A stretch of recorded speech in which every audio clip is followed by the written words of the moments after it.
Salut à tous. Alors faire une bonne vidéo, en plus du contenu, de la structure, du rythme, demande bien sûr de belles images, mais aussi un bon son, avec notamment des musiques libres de droit et des effets sonores libres de droit. Alors aujourd'hui, trois parties. D'abord, je vous présente Mixkit, qui est pour moi la meilleure solution gratuite, entièrement gratuite, de musique libre de droit, effets sonores libres de droit, mais aussi des vidéos libres de droit et des templates. On verra que c'est hyper utile que vous soyez amateur ou pro. Ensuite, je vous parle de Artlist, qui est la solution pour moi parfaite pour les professionnels, avec musique, effets sonores, mais aussi des vidéos libres de droit avec ArtGrid. Et enfin, je vous montrerai comment moi je travaille le son sur mes vidéos, avec l'exemple de l'intro que j'ai faite récemment dans ma vidéo sur le DJI Mini 2, qui vous a beaucoup plu, et je vous montrerai comment je peux transformer des plans sympas en une intro vraiment très sympa, rien qu'en jouant sur les sons, musique et effets sonores. On y va.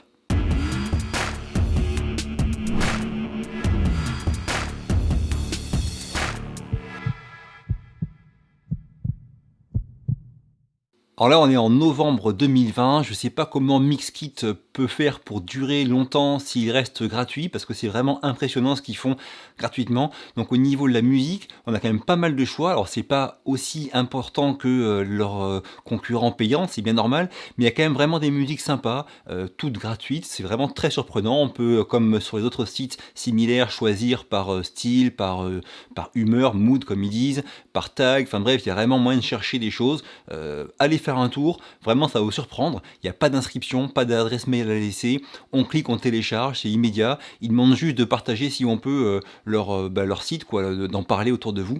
Donc franchement, c'est une super solution, d'autant que c'est libre de droit à la fois pour un usage privé, loisir, on va dire, mais aussi pour un usage professionnel. Il n'y a pas de limite. La seule limite dont ils parlent, c'est de ne pas utiliser leur musique pour créer un site similaire à Mixkit concurrent, ce qui est bien normal. Ce qu'ils demandent aussi, c'est de ne pas utiliser leur musique pour des vidéos qui mettent en avant soit de la pornographie ou de la violence ou comme ça. Mais mis à part ça, que vous soyez amateur ou pro, c'est une super solution d'avoir ce style de musique gratuitement et la qualité est vraiment correcte. Au niveau effet sonore, c'est pareil, il n'y a pas un choix monstrueux, mais il y a quand même du choix, on trouve ce qu'on cherche, on le trouve facilement car la navigation sur le site est vraiment fluide et rapide.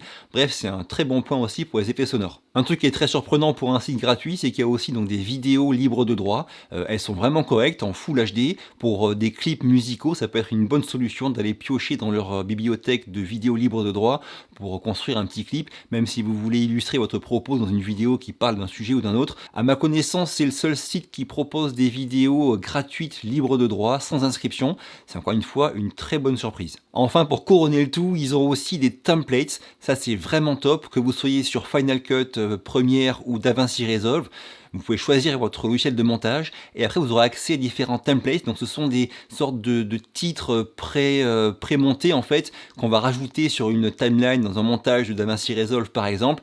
On a soit des titres, soit des petites, vous savez, les bandeaux pour s'abonner qui apparaissent en bas. On peut avoir aussi des transitions. Bref, il y a plein de petits templates comme ça qui seront très pratiques à utiliser au montage en vous offrant un meilleur rendu que ce que vous n'auriez su faire peut-être tout seul. Et tout ça dans l'espace d'un claquement de doigts. Encore une fois, qu'il y ait des templates gratuits comme ça, c'est vraiment une super nouvelle, un très bon point pour Mixkit. Donc que vous soyez amateur ou pro, allez vraiment jeter un petit coup d'œil à Mixkit. Je pense que vous serez surpris par ce qu'il vous offrira et j'espère qu'il sera encore gratuit longtemps parce que c'est vraiment une très bonne surprise. Pour ceux qui en veulent plus, qui veulent une meilleure qualité dans la musique, qui veulent plus de choix, il y a différentes solutions payantes. J'ai fait une vidéo il y a un an qui comparait essentiellement Epidemic Sound et Artlist et aujourd'hui je parle que de Artlist parce que c'est vraiment la meilleure solution pour moi pour tout ce qui est professionnel, même s'il a moins de choix dans les musiques qu'Epidemic Sound. Leur grille tarifaire, on va dire, pour les professionnels est plus intéressante et plus complète dans la liberté des droits, on va dire. Maintenant, on parle de Artlist. Alors pour commencer, Artlist propose 3 styles de produits. On a les musiques libres de droit, les effets sonores et les vidéos qui sont dans ArtGrid. Pour toutes ces choses-là, quand on prend un abonnement chez Artlist ou ArtGrid et qu'on achète, enfin qu'on prend du coup, qu'on télécharge différentes musiques, effets sonores ou vidéos, on pourra les utiliser à vie, même si on va résilier plus tard son abonnement. Donc même après résiliation, on pourra utiliser à vie, de manière commerciale ou non, des musiques, des effets sonores ou des vidéos qu'on aura achetées pendant la période pendant laquelle on était abonné. Ça c'est vraiment intéressant. Alors chez Epidemic Sound, son principal concurrent, le pack de base est un peu moins cher que le pack de base chez Artlist, mais dans ce pack de base chez Epidemic Sound, on ne pourra utiliser les musiques et effets sonores téléchargés que dans un cadre très restreint. Par exemple, si on a une chaîne YouTube, on pourra s'en servir, mais on ne pourra pas vendre de prestations vidéo en utilisant ces musiques-là. C'est vraiment très très restreint. Alors maintenant, on revient sur Artlist.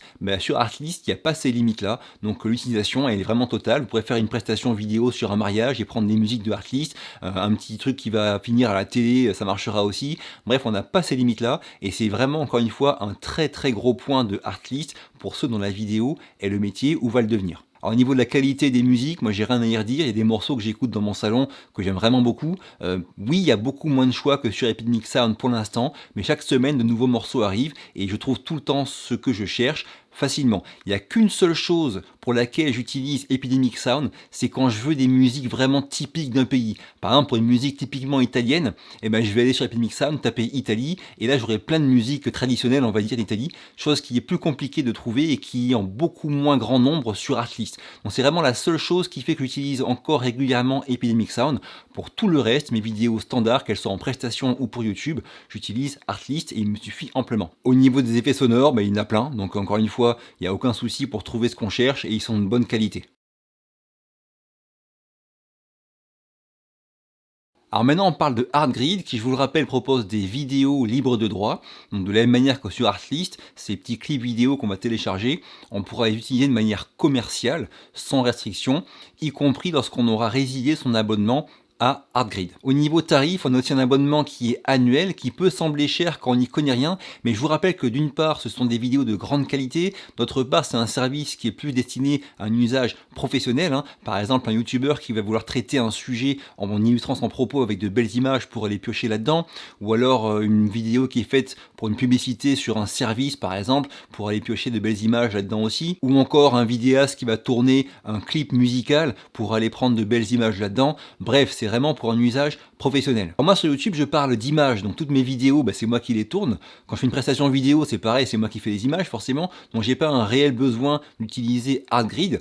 En revanche ceux qui en ont besoin ne seront pas déçus parce que la qualité est top et que surtout l'abonnement annuel inclut un nombre illimité de téléchargements de vidéos et qu'une fois qu'on aura résilié son abonnement, encore une fois on pourra utiliser ces vidéos là à vie. Ça, c'est vraiment génial. Donc pour résumer, Mixkit, que vous soyez amateur ou professionnel, pourra vous aider à avoir des musiques, effets sonores, vidéos et templates vraiment sympas, gratuitement et pour utilisation commerciale sans aucune restriction.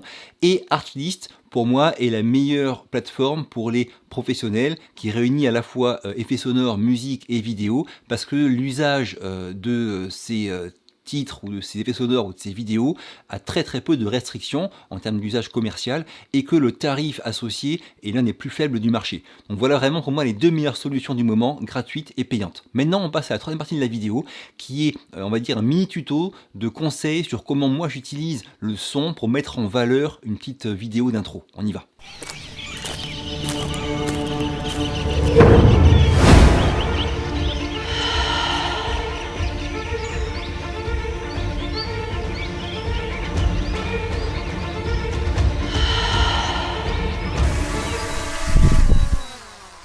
Alors certains choisissent leur musique avant de faire le tournage, c'est pas mon cas, moi en général je tourne tous mes plans et quand je rentre au studio, que je dérush, donc je mets tous les plans sur mon PC, sur mon disque dur, que je commence le montage, c'est là que je réfléchis à quelle musique je veux en fonction du rendu final que je veux. Alors dans le cas présent, c'est vraiment quand j'étais en l'air avec le drone que j'ai vu cet arbre blanc tout seul dans la forêt, très étrange, et c'est vraiment ça qui m'a inspiré un petit peu l'état d'esprit que je voulais donner à cette vidéo d'introduction. Après le reste, ça en découle, j'enchaîne mes plans dans la timeline en suivant le rythme de la musique, je vais pouvoir jouer sur des changements de rythme avec des grosses accélérations de la vidéo, puis des ralentissements, un peu de surprise, bref ça prend assez peu de temps, mais ce qui est important c'est qu'après on va ajouter des effets sonores là-dessus pour vraiment dynamiter le tout.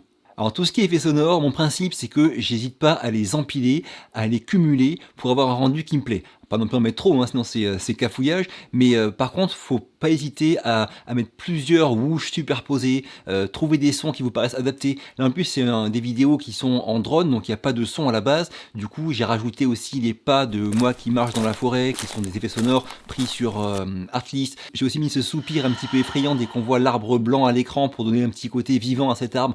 Bref, empilez les effets, trouvez des choses qui vous plaisent, et le rendu final, c'est vraiment comme ça qu'on l'obtient. En fait, l'idée c'est qu'à chaque seconde de vidéo, à chaque séquence qu'il y a à l'écran, faut vous demander quel son pourrait aller là-dessus pour mettre en valeur. Pas non plus mettre un volume trop fort, hein, mais pensez bien à chercher des sons, même à les modifier. Des fois, on peut modifier les sons avec Fairlight de DaVinci Resolve pour ajouter un peu de basse ou distordre le son ou comme ça. Travailler des choses pour arriver à avoir un rendu final qui vous plaise et à jouer aussi bien sur les niveaux, pas avoir une musique trop forte et des sons trop faibles, ni l'inverse. Bref, c'est à vous de trouver tout ce mélange-là, mais n'hésitez pas à superposer différents effets sonores pour que le rendu vous plaise. Voilà, j'ai fini pour aujourd'hui. Si ça vous a plu, un petit pouce bleu, pensez à vous abonner, ça m'aide beaucoup. Moi, je vous quitte. À très vite pour la prochaine et d'ici là, bougez-vous, purée. Bougez-vous.